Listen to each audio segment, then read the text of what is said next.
pour qu'il puisse effectivement descendre à pied avec son épouse. Il avait dit j'irai en prison la tête haute.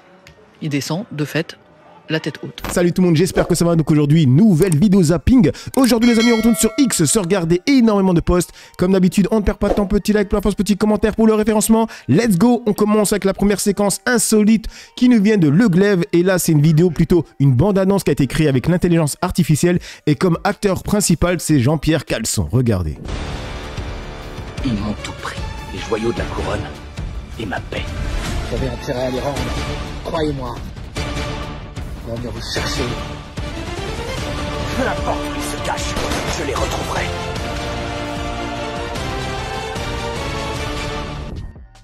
Pas mal. Du coup, que dit le peuple dans les commentaires? Netflix FR, retrouvez ce réalisateur de génie derrière ce trésor et faites-nous un film par pitié.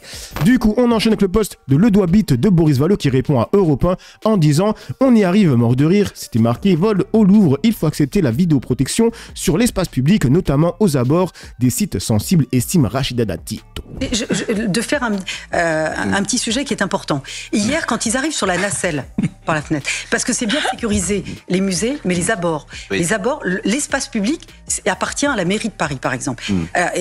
Sans être polémique, faut accepter d'avoir de la vidéoprotection sur l'espace public. Parce qu'il y en avait notamment aux abords. Il y en avait pas. Il y en a une qui est une caméra de la préfecture de police, mais moi je trouve que sur les sites sensibles, il faut que la mairie accepte l'implantation de caméras de vidéoprotection. Voilà.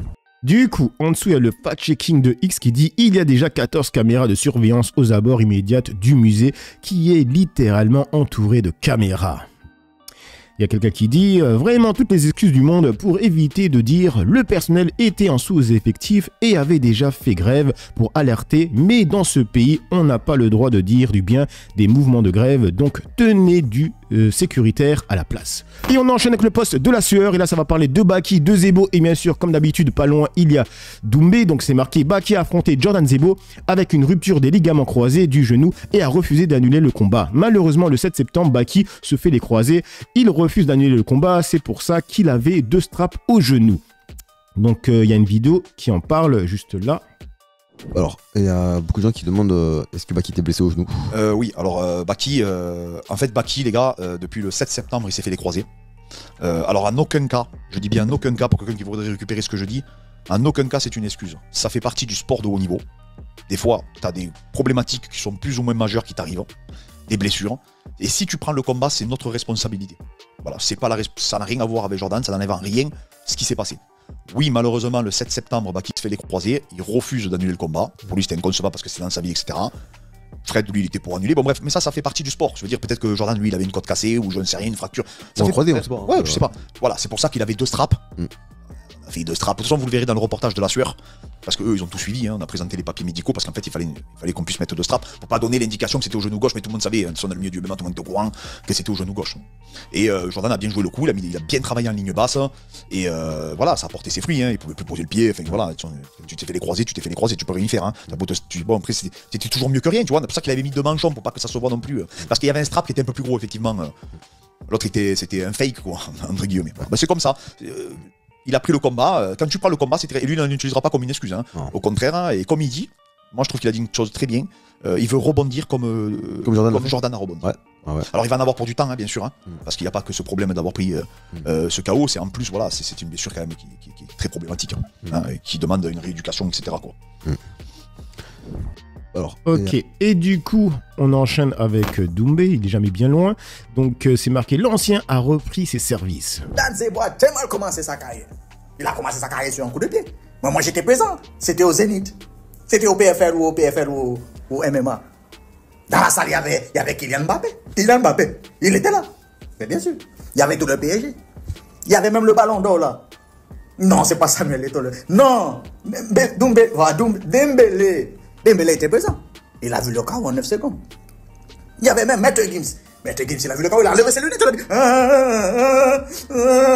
Maître Gims a pleuré. Non, en vrai, c'est un gamin. Mais il a jamais été aussi heureux, c'est une folie. Et je l'ai dit, il était vraiment silencieux depuis. Il a pleuré après le KO. Mais celui qui était présent, c'était Sedine Doumbé. Et là, il est revenu en force. Sedine Doumbé, il était présent. Et là, c'est lui qui a infligé le KO à Jordan. Il y a beaucoup d'accents qui se mélangent dans ma tête. Je sais plus qui choisit. Du coup, il y a Cédric Doumbé qui a répondu, ou bien c'est lui qui a répondu à Cédric Doumbé. En tout cas, il a posté une vidéo assez marrante. Regardez, le MMA français sans Doumbé. Je vais vraiment, je pense, me payer le luxe de faire ce que bon me semble dans ce combat. J'ai vraiment cette capacité à être meilleur que lui dans tous les domaines. T'as un bon high kick. Jordan. Il est tombé comme du n'importe quoi. On dirait la girafe qui s'en mêle les pattes, quoi. Comment la tête. J'ai hâte de voir la réaction de Cédric Doumbé.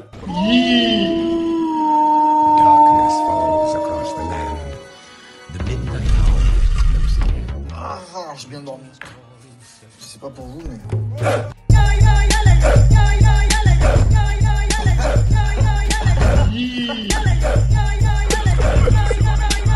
Bon, hier j'ai dit qu'il me faisait plus rire, mais c'est vraiment un gamin, putain. Ciao. Bien, mais je suis vraiment désolé. Fils, ton cœur est grand. Quand on joue, on ne pleure pas. C'est chacun son tour chez le coiffeur. Notre nouveau champion welterweight, Jordan Zebo. Jordan, félicitations. Merci. Bravo pour cette performance. Cédric Doumbé, je le prends facile. Pourquoi n'a-t-il pas vérifié les angles morts?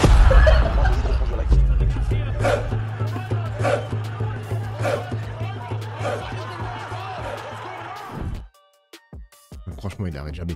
Du coup, attendez, ça va se lancer. On enchaîne sur YouTube avec Nicolas Sarkozy qui va en prison. L'ancien président français Nicolas Sarkozy est arrivé mardi 21 octobre à la prison parisienne de la Santé.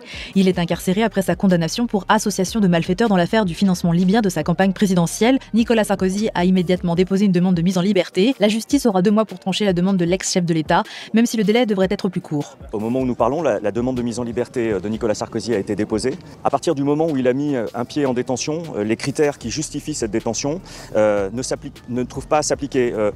On pourrait lui reprocher, on pourrait craindre qu'il ne se présente pas, qu'il ne reste pas à la disposition de la justice. À 9h35, un peu en avance, il était devant la maison d'arrêt pour être incarcéré. Il n'y a pas de risque de renouvellement des faits, pas de risque de destruction de preuves, il n'y a pas de preuves. Pas de risque de pression sur les témoins. Plus tôt dans la matinée, il avait quitté son domicile d'un quartier En même temps, les témoins sont morts. Hein. Voilà. Sud de l'Ouest parisien en compagnie de son épouse Carla Bruni. Il a profité d'un ultime bain de foule sous les cris de libérer Nicolas. Ouais, et du coup, on a eu affaire à des séquences dignes de South Park, les mecs. Regardez, donc là, c'est marqué « Elle a vite baissé la main ».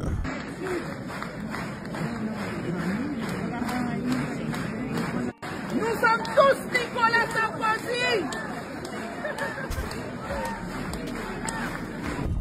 Et ça s'arrête pas là, ça continue, regardez, là, avec lui.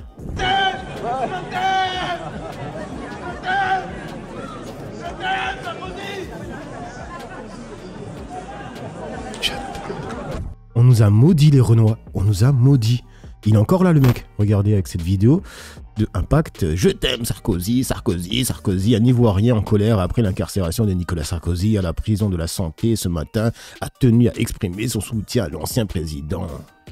La République, il va redevenir président de la République. Vous êtes en train de l'humilier pour rien. Il va sortir plus grand. Je viens de la Côte d'Ivoire à cause de lui. J'ai pris mon billet d'avion à cause de ça. Même elle, elle est choquée. Regardez comme elle le regarde. Elle se marre. Tiens, ils se marrent tous. Sarkozy, je vais juste arriver de la Côte d'Ivoire. Et j'aime Sarkozy. Sarkozy. Sarkozy. La République, il va... Du coup, dans les commentaires, il y a quoi? Frérot, force pas, tu ne seras jamais des leurs. Le mec chiale sur une personne... Attendez, c'est lancé. Sur une personne qui a brisé le rêve de tout un continent et même celle de son pays. Bref. On enchaîne avec ce post de Marcel, c'est marqué rappel. Ça parle encore de Sarkozy. Nicolas Sarkozy, hier, vous l'avez sans doute lu, comme nous dans l'interview au JDD, dit l'officier de police judiciaire qui enquêtait sur moi likait les articles de Mediapart. Et par ailleurs, à chaque fois qu'il y avait une audition chez un magistrat, par exemple, je l'apprenais quasiment en lisant Mediapart. Alors non, quand est-ce qu'il y a, pour répondre aux accusations qu'il a lancées contre vous, un complot, la justice ou la police et Mediapart pour le faire tomber? Non, mais c'est le mot qu'il utilise. Mais parce que Nicolas Sarkozy, qui est un multi-condamné, on est en train de parler d'un homme, on est en train de parler d'un homme qui a été définitivement condamné pour corruption. D'ailleurs, il a assisté. Il a fait appel. Non, dans l'affaire Bismuth, il a corrompu un magistrat. Il est définitivement condamné au regard du droit français, c'est un délinquant. Donc il ne doit plus s'exprimer dans la presse. presse. Mais pas du tout. Non, bon. C'est pas du tout. C'est si vrai qu'il a assisté au procès libyen avec un bracelet électronique au pied. Il a été condamné en première instance et en appel pour le financement illégal de sa campagne en 2012, c'est l'affaire Big Malion, où on a découvert d'ailleurs qu'une campagne présidentielle, ça pouvait coûter 46 millions au lieu des 20 millions autorisés. Il est présumé innocent parce qu'il a fait appel. Bien sûr, mais il vient d'être condamné pour association de malfaiteurs. Ce qui est en train de se passer, et le chef de chorale médiatique, qui est Nicolas Sarkozy, il est en train de faire quelque chose de très grave, et toute la cohorte de ses soutiens avec. C'est attaquer en démocratie 2 piliers de notre République. 1, la justice indépendante, 2, la presse libre. Et donc moi, je suis ici pour dire qu'il n'est la victime d'aucun complot, pour répondre à votre question, et il y a des vraies victimes dans cette affaire, qui ont été reconnues par le tribunal de Paris. Ce sont les familles de victimes du décès 10, orchestrées par le même... dont le tribunal a dit qu'elles avaient subi un préjudice à cause des tractations et du pacte corruptif noué à Tripoli. C'est si vrai que Nicolas Sarkozy, solidairement avec messieurs Hortefeux et Guéant, vont devoir lui verser à toutes ces familles des dommages et intérêts. Est-ce qu'on mesure la gravité? Est-ce qu'on imagine que 6 ans après les attentats de 2015 à Paris, des hommes du ministère de l'Intérieur, sous l'autorité du ministre, vont aller négocier avec un djihadiste en chef en Syrie le financement de la future campagne électorale avec Daesh, par Daesh, et qu'en retour on va promettre de regarder la situation pénale du djihadiste et que des fonds vont être effectivement versés? Est-ce qu'on va faire le débat pour se demander si la justice n'est pas quand même un peu militante contre les djihadistes? Sérieusement, on en est là dans le débat public en France? Ça, faut le rappeler aux gens, ça. Du coup, on enchaîne avec le poste de Fred Le Gaulois, Union des droites. C'est marqué ce matin. Grosse séquence coup de gueule dans l'heure des pros. Pascal Pro lit un message de Gilbert Collard sur un ancien magistrat de Dijon qui avait proposé à des internautes de lever sa fille de 13 ans. A vu sa peine allégée par la cour d'appel ramenée à 2 ans avec sursis. Aucun moment de détention, aucun mandat de dépôt. Et l'avocat qui va sourire, regardez ce qu'il va dire. Ministre sans expérience. Gilbert Collard me dit, un ancien magistrat de Dijon qui avait proposé à des internautes de violer sa fille de 13 ans, a vu en appel sa peine allégée par la cour d'appel de Besançon, ramenée à 2 ans de prison avec sursis, annoncé le greffe auprès de l'AFP. Aucun moment de détention, aucun mandat de dépôt. Ça fait réfléchir. Elle serait quelque chose. Oui, Lui, ça le fait sourire. Qu'un magistrat ne fait pas 1 jour de prison après avoir proposé sa fille à des hommes. C'est une dinguerie. Ironisez pas, c'est Gilbert Collard. C'est vachement grave. Vous pouvez ironiser. Non, mais enfin, c'est la justice, je suis désolé, elle est rendue au nom du peuple français. Rappelez-le. Non, pas celle-ci, pas ça, c'est pas vrai. D'accord. Non, il y a des décisions qui sont pas... Mettre sa fille sur Internet et pas faire 1 jour de prison, alors tout simplement parce que vous êtes magistrat, non, il est même pas sorti, il continue à juger des gens aujourd'hui. Mais arrêtez. Imagine ce mec qui te juge. Le mec a proposé sa fille, mais tu pètes un plomb, mec. Toi, tu me juges. Mais vous aussi, Pascal, tout à l'heure, vous êtes un peu emporté. J'ai le droit aussi. Moi, je suis désolé, ça me frappe. Vous voyez, que quand je vois ça, enfin, sa fille sur Internet pour la prostituer, il est magistrat, le mec, il fait pas 1 jour de prison. Mais vous imaginez, est-ce que j'ai pas le droit d'être révolté? J'ai pas le droit d'hausser le ton, là? Du coup, on enchaîne avec le poste de Bastion, c'est marqué Flash Info. Pensant ne pas être filmé, le député LFI Louis Boyard a tenté de cacher la montre qu'il portait à son poignet avant son passage sur BFM TV où il a ensuite ciblé les ultra riches. Voilà, qu'on va suivre évidemment en direct. Rejet donc de la motion de censure de la France Insoumise. Il manquait 18 voix. Marie Chantrel. Louis Boyard, député de la France Insoumise, Louis Boyard. Parce que dans le même temps, il y a des gens qui regardent ça de haut en souriant. C'est les ultra riches. Là aussi, il est le cœur du problème. Quand on élabore un budget, on le fait sur la base de la réalité de la vie des gens. Merci beaucoup, Louis Boyard. Vous avez entendu cet appel aux militants et aux élus socialistes de désobéir à leur direction. On est ici. C'est très bien quel est son projet. Après, c'est pas des montres qui valent cher. Hein. Voilà, ça c'est sûr. Mais bon, quand même, pourquoi il retire sa montre? Du coup, il a réagi. Sur son post, il a mis « L'extrême droite parle de ma montre, je remets les pendules à l'heure ».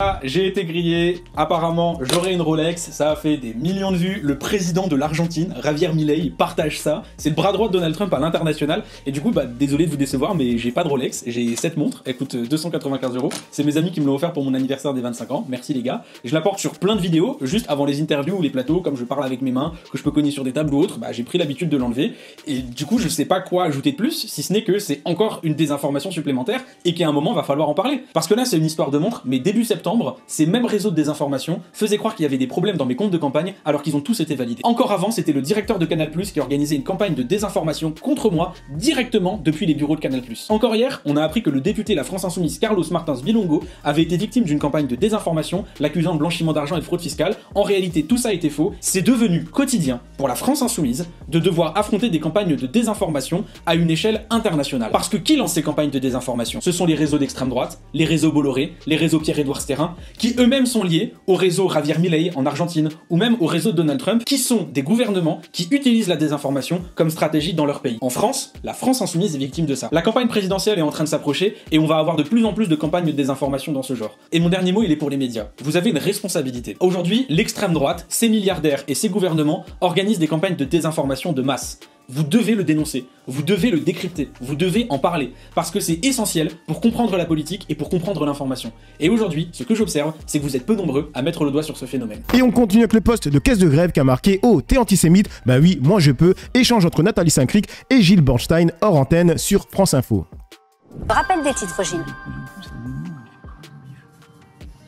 Oh, t'es antisémite. Bah oui, moi je peux. Merci beaucoup, Cécile. Du coup, on m'a tagué, hein, merci à Lord. Tu vas adorer. Grok donne les sous-titres de la partie inaudible de la vidéo. Ça date d'aujourd'hui. Il compare quelqu'un à Zemmour. Oh, c'est quoi? Rappel des titres, Gilles.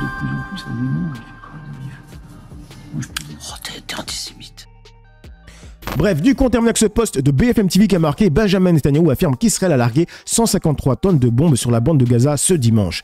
Du coup, dans les commentaires, il y a une personne qui a dit « Un gros chien », lui seul poteau à Netanyahu, donc Itamar Ben-Gvir qui a dit « Puisque nous avons désormais récupéré les otages, nous devons revenir à la guerre et ouvrir les portes de l'enfer sur Gaza.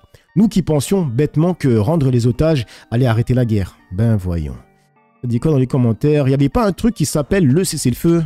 Je ne comprends pas trop. La libération des otages ne devait-elle pas suffire pour arrêter le massacre? Le même empire. Bref, donc voilà les mecs pour cette petite vidéo zapping réaction. Dites-moi ce que vous en pensez dans l'espace commentaire, dans la joie et la bonne humeur, sans insultes comme d'habitude. N'oubliez pas le petit like pour la force, petit commentaire pour le référencement. J'ai assez parlé pour le peu que j'ai parlé à vous décrire. Ciao tout le monde.